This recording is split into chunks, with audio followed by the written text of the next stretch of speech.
Guys, bagong release at trending na application po ang feature natin for today's video. Ito nga po sa panonood lang ng mga K-drama. Pwede na po tayo makaipon ng gold coins at syempre makapag-payout sa GCash or kaya naman po sa Lazada. Kaya naman sana po tutukan nyo tong ating buong video. Ang name po ng app ay si Phil's TV para po sa mga viewers natin dyan na gusto ring subukan at i-download. Nandyan po yung link sa description ng ating video sa baba. Again, bagong release po ito. Pag open po nung mismong app, mag-login lang tayo gamit yung ating Facebook account para po maklaim natin yung 200,000 gold coins na first login rewards. Tapos after po nun, mariredirect na tayo agad dito po sa application at sa ating dashboard. Again, ito po yung mga sample ng mga series na pwede nating panoorin. Okay, mag-alala kasi saglit lang naman makakapag-collect na tayo ng gold coins dyan. Hindi natin kailangan tapusin yung mga pwedeng panoorin dito na K-drama.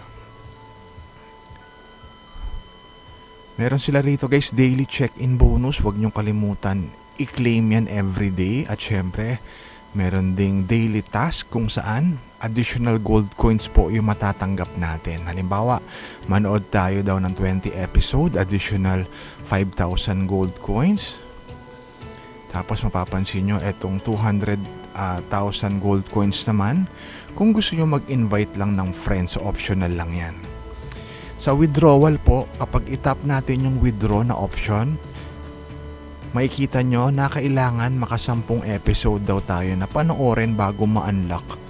So huwag kayong mag-alala kasi per episode kahit 1 minute lang po yung panoorin nyo, magka-count na yan. So papakita natin yung sample. So try natin mag-play ng isang series dito. Tapos pakita ko sa inyo na 1 minute lang ang kailangan nating panoorin, magka-count na yan as 1 episode. Tapos tayo po habang nanonood ng mga palabas, mapapansin nyo itong green money, ayan, unti-unti napupuno siya. Ibig sabihin may nakokolekt tayo sa bawat panonood natin. At mamaya, yung mga green money na yan, pwede natin siyang i-convert para sa gold coins nang sa ganon, mas mapabilis po yung pag-request natin ng payout.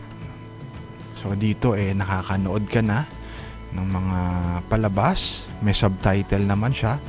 Nakakaipon pa tayo ng gold coins at syempre pwede pa tayong kumita at makapag-payout ng extra sa ating mga GCash or kaya naman sa Lazada. So silipin natin yung piggy bank sa bandang ibabaw sa kanan. Pansinin nyo po. Yung piggy bank na yan, dyan napupunta yung mga green money na nakokolekt natin sa panonood. At kapag itap natin yan, pwede nating i-convert yung mga green money na yon para sa gold coins. So, additional way po ito para mabilis tayo makapag-payout. Merong daily check-in, merong daily task sa panonood. Makukolekt natin yung green money. At yung green money, ayan, pwede nating ipalit sa gold coins. Kasi po, gold coins yung kailangan natin dito para tayo makapag-payout. So, silipin natin yung withdraw ulit. Balikan natin, mapapansin nyo. Bawas na siya ng isa. Ayan, 9 episodes na lang. Ibig sabihin, nag-work yung 1 minute na panonood natin. Nag-count siya, kaya 9 episodes na lang. Tapos, fast forward na tayo. Na-unlock na natin yung withdrawal option. Ang minimum para makapag-payout po, 60 pesos. Ayan, pa GCash or kaya naman pa Lazada. So again, bagong release na application po. Kung gusto nyo itong subukan, makasabay na rin kayong makapag-payout, kumita ng extra sa inyong mga GCash. Nandyan po yung link sa description. Ayan, merong 60 pesos, 200, 500 pesos. Tapos piliin nyo lang po yung payout option na preferred nyo kung GCash ba or Lazada. Again, meron din sila ritong additional way para makaipon ng gold coins sa daily check-in at sa daily task. So ito po review pa lang natin dito kay Phil's TV.